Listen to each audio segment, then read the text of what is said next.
वंचितची पहिली यादी प्रकाश आंबेडकरांकडून जाहीर। 8 उमेदवारांची घोषणा। मनोज जरांगेंच्या निर्णयानंतर 2 एप्रिलला पुढील यादी जाहीर करणार, तर नागपुरामध्ये काँग्रेसला पाठिंबा। अकोल्यामधून स्वतः प्रकाश आंबेडकर लोकसभेची निवडणूक लढणार, तर चंद्रपुरातून राजेश बिले, बुलढाण्यातून वसंत मगर यांना तिकीट।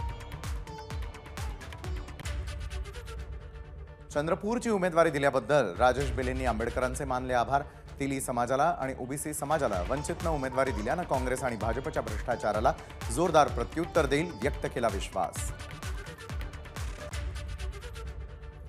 अमरावतीमधून प्राजक्ता पिल्लेवान, वर्ध्यातून राजेंद्र साळुंके आणि यवतमाळ वाशिममधून केमसिंग पवार यांना वंचित बहुजन आघाडीतून उमेदवारी जाहीर।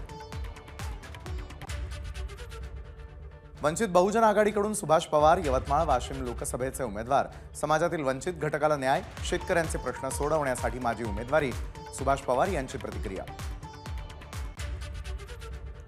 भंडारा गोंदियामधून वंचितच्या संजय केवट, तर गडचिरोली चिमूरमधून हितेश मडावी यांना लोकसभेची वंचितकडून संधी। जालन्यामधून स्वतः लोकसभा लढण्यास मनोज जरांगेंचा नकार, मात्र 30 तारखेला जरांगेंची अंतिम भूमिका ठरल्यानंतर एकत्र प्रचार करणार, प्रकाश आंबेडकरांची माहिती। प्रकाश आंबेडकरांनी महाविकास आघाडीसोबत यावं, आपण एकत्र येऊन लढू आणि भाजपला सत्तेतून बाहेर काढू, जितेंद्र आव्हाडांचं आंबेडकरांना आवाहन।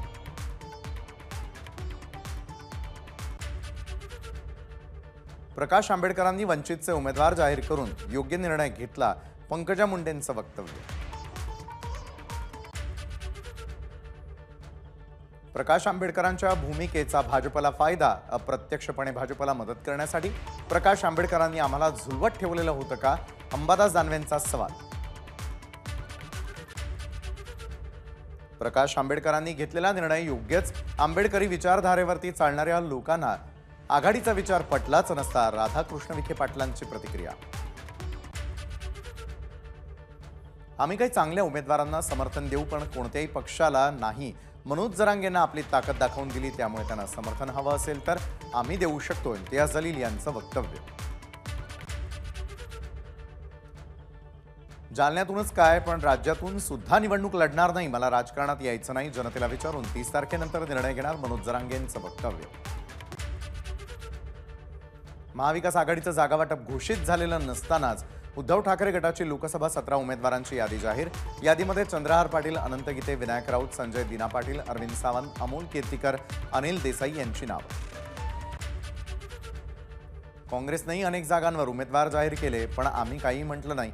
पंतप्रधान काँग्रेसचा होणार आहे, त्यामुळे शिवसेना आणि राष्ट्रवादी काँग्रेस राज्यात अधिक जागा मागतोय, काँग्रेसचे वरिष्ठ नेते समजून घेतील, संजय राऊतांचं विधान।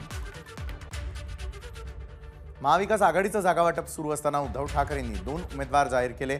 चर्चा सुरू असताना उमेदवार जाहीर केल्यानं आघाडी धर्माला गालबोट लागलं, त्यावर ठाकरेंनी पुनर्विचार करावा, विजय वडेट्टीवारांचं वक्तव्य।